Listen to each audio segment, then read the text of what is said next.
up, but I'm almost sure that is a big part of it. Not the loneliness. I mean, of course, some people are lonely, and they might consider commit suicide because of that. But it's not only that. No, not at all.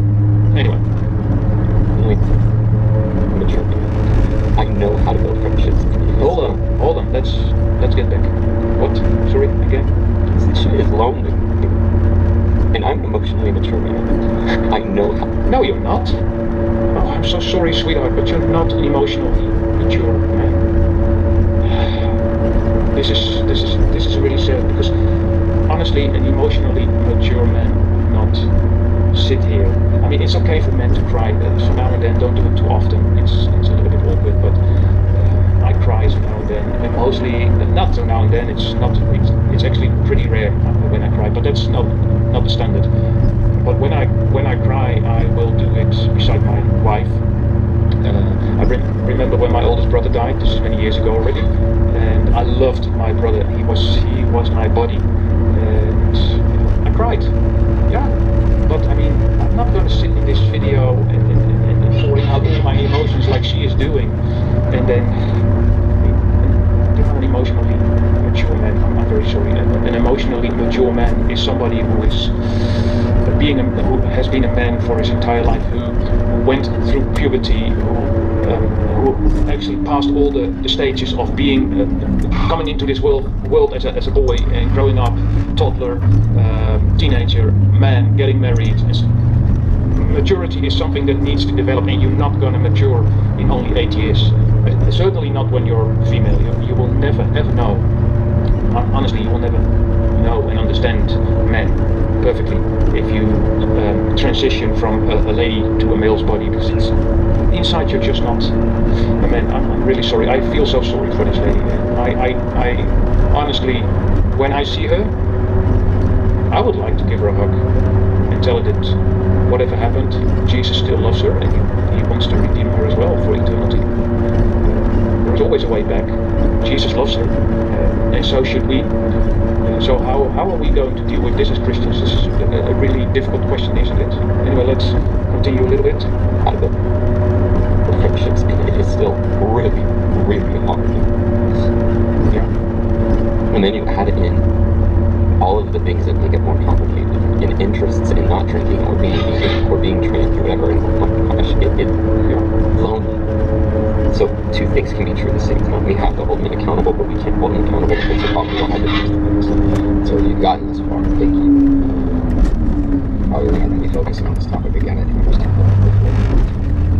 still trying to process it. How society treats me.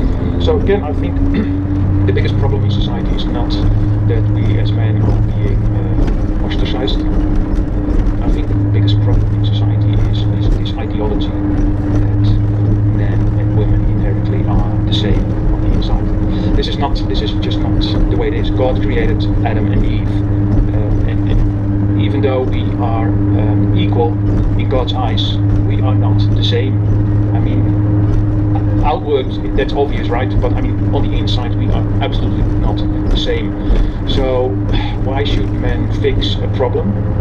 There is no problem, in the sense of we already acknowledge that we are free to share our emotions, but we are just doing that in a different way than women do, and that's a good thing, because we need both sides. I mean, when you have a meeting, for example, and it's only male or only female, you most likely get a awkward outcome. But if you have a meeting in which both genders are present, you mostly get this nice outcome, because women are more orientated on the emotional, social aspects. Men are more practical, and we need to go forward. And so, yeah, again, I don't feel mistreated by society, only I feel mistreated by this woke ideology, this LGBTI plus ideology, in which I am dictated how to act like a man. And if I look at God's word, a man is somebody who's taking care of his family, who is providing, and the way you do that with your spouse is totally up to you. You can come up with different solutions. A man is there to raise his kids, to love his wife, and to actually give his life for his family. A man is like should be like how Christ is for the church. I mean, Christ gave up his life for the church, so should we give up our lives for our family. That's a man. Nothing like the woke ideology wants to teach you. You shouldn't be sissies. It's not about muscles. I mean, I'm not a sissy in the sense of skinny or whatsoever, but that doesn't make me a man. Not more than somebody who is skinny but is taking care of his family in the right godly way. So anyway, yeah, let's finish this video. I appreciate it.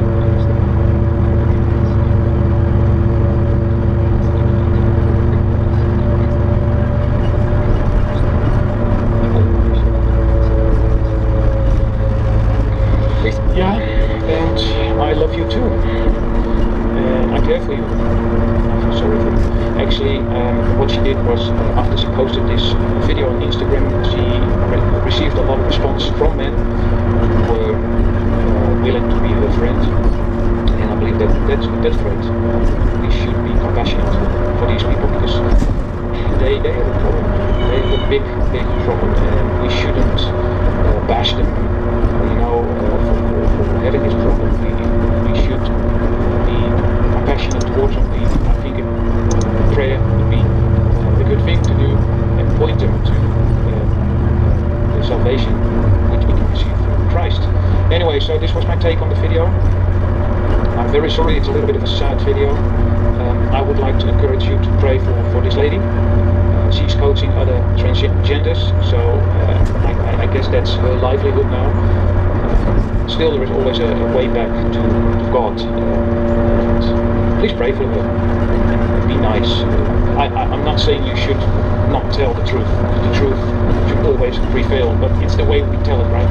It's the way we bring it forth in discussion. Are we there to win? Are we there to bash somebody over the head with the Bible, or are we compassionate, loving, trying to help somebody? So this is my input. Leave your comments in the section below and tell me what you think. Thank you for watching this video. You can give me a thumbs up if you liked it. You can also subscribe to my channel, or even better, follow me on Odyssey. That way you will never miss a new video. You will find all the links in the description below.